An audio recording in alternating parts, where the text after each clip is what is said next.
તમામ પરિવારના સભ્યો મળી લે, છેલ્લે દીકરીનો બાપ જેથી મળવા જાય તેથી ધરતીને પૂછી પૂછી ડગલા ભરતો હોય, જાવ ન જાવ શું કરું. અને ગાડામાં લે હળી કાઢી દીકરી જેથી બાપની ડોકે જેથી આકડિયા ભીડી જાય ત્યારે આજુબાજુની બાયુ બાપુ એનો હાથ મુકાવતી, બેટા મૂકી દે, બેટા હવે બસ, હવે નો રોવાય.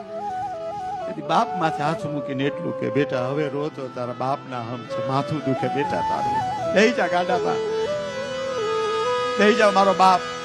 અને જ્યારે એમ કહેવાય કે પછી એની બેનપણીઓ ને એની આજુબાજુની બાયુ દીકરીનો હાથ મુકાવે પડી બાપના ગાલે, બાપુ આમ જ્યાં લીટા પડતા જાય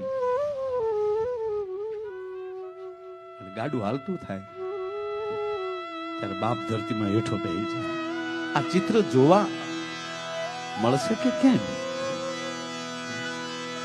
જ્યારે બાપુ આ સિટીમાં, મોટા સિટીમાં ઘણી જગ્યાએ દીકરી વળાવતા એટલે બાપ તો સહજ રડે ને, એટલે બાપ રડતો હોય ને ત્યાં દીકરી ઓલી કાસ ઉતારીને એમ કે પપ્પા રડોમાં ને, તમે રડશો તો મને રડાઈ જશે, તો મારો મેકઅપ બધો વયો જશે. અરે તારા મેકઅપ ને દીહવાળી હે ઈ આંબન પીપળ ડાળ બોલાવે, બેટા એક વાર હમું જો પણ ધૂપકા દેતી હેજજે ધરામાં, ધૂપકા દેતી એજી ધૂપકા દેતી એજજે ધરામાં, એ યાજવારો અણહરો